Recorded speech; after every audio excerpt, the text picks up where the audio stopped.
Not every relationship has to sit here and be like jumping through hurdles and super hard and all this stuff. Like, it can be easy and still could be fun. Welcome back. I hope relationships are fun. I'm still here with People.com writer and reporter and Bachelor fan, Jodi Guglielmi. And it's time for us to break down last night's rather emotional episode. Very emotional. So Batch fans were very upset, and I'm including me here, about Peter sending Kelley home over Victoria and Hannah Ann. Look at some of these tweets that have been coming through to us, okay? Like, they're a little harsh. I mean, we got this one right here.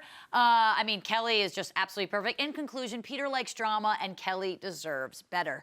Jodi, what do you think? Were you upset that Kelley got sent home? Because I absolutely was. I was really upset, but I also saw it coming. I think she's almost too mature for him. I think he's so wrapped up in the fantasy of all of this and the drama of all of it that when she comes in very sane, very realistic, he's like, I can't compute. Like, he doesn't understand. I did like the commentary where she was like, I'm an adult, and like, look at all of them, and I'm an attorney, and look at all of them. I know, like, she really wanted to drive home that she's an attorney. You know, she like, it wasn't just enough to lower third it. She like, had to make a statement. Well, moving back to the 3-on-1 date, I think Kelley made a pretty great case against the other two girls that we were saying. Let's rewatch that. Hannah Ann, well, she's what, 23 years old? She's just not in the right phase of her life to be in a relationship. And Victoria, she's always breaking down and crying. Overall, she's just like a hot mess.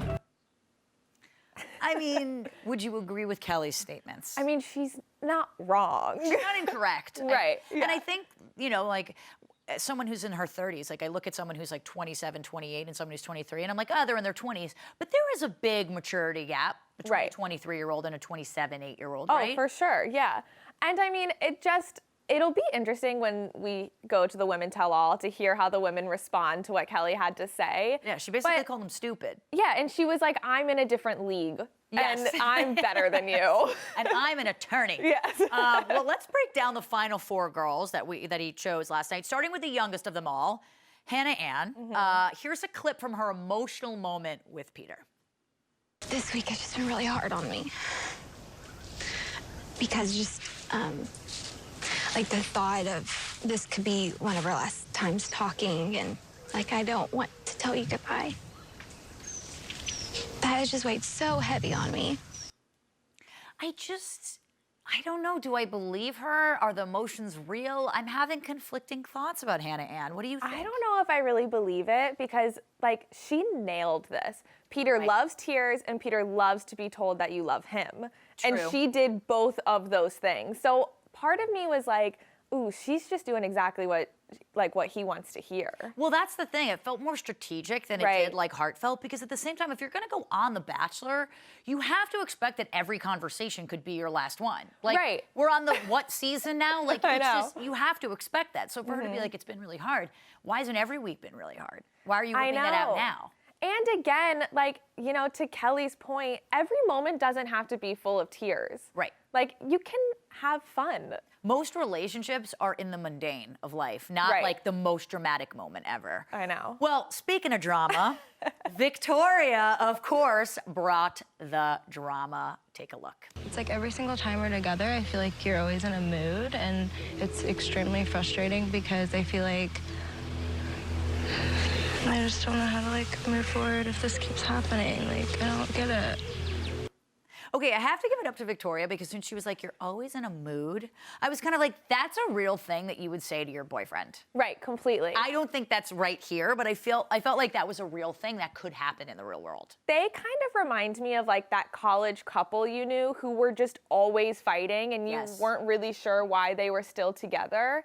Right. Like, because she's right. He is always in a mood, but, like, so is she.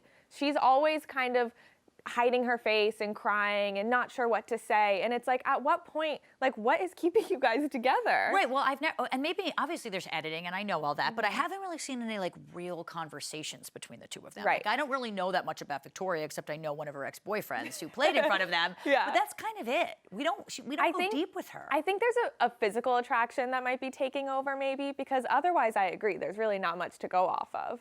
Well, it now seems like she's bringing even more drama next week during hometown visits. Let's watch this preview. Are you kidding me right now? How are we even supposed to move forward from this? By having a And conversation, you're supposed to come and meet my family tonight?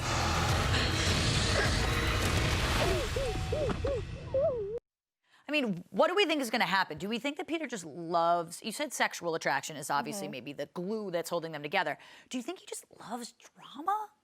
I think he does. I think he sees it as like, he sees emotion as like commitment and devotion to him and loyalty to him. And I think without it, he doesn't understand like what love is. Like he doesn't, to me, I'm like, I don't think he sees happiness as love. He only sees like turmoil as love. Right. And so if it's like, if there's conflict, like this must be right. This must, like, we have to be fighting for something. Which is odd because his entire narrative has been like he wants a relationship that's going to last like 30, 40 years like his parents. And I'm like, how are those things going to combine? Well, another front runner and first to get a rose last night was Miss Madison. And the preview for next week unveiled a pretty big revelation. Got to rewatch that.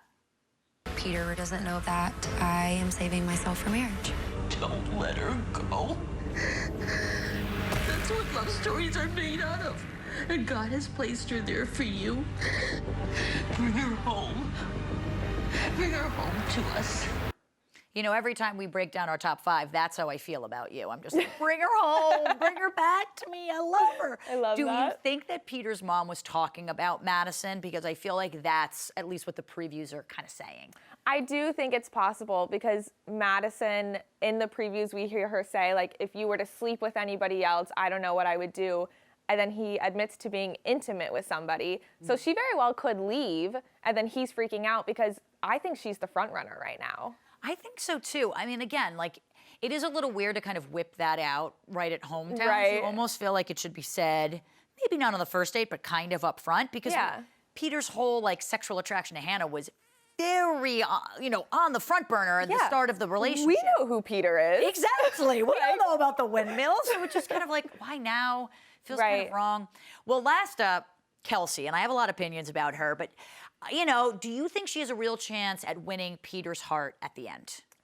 I actually do. I think they have a pretty deep connection. Really? Yeah, because she's really opened up to him about like her family dynamic, and that's very real life stuff. So it hasn't just been all, you know, like making out on a boat on a river. Right. Like they've had some real conversations, and she's really confided in him when things have gotten hard in the house, and I think like he feels really bonded to her.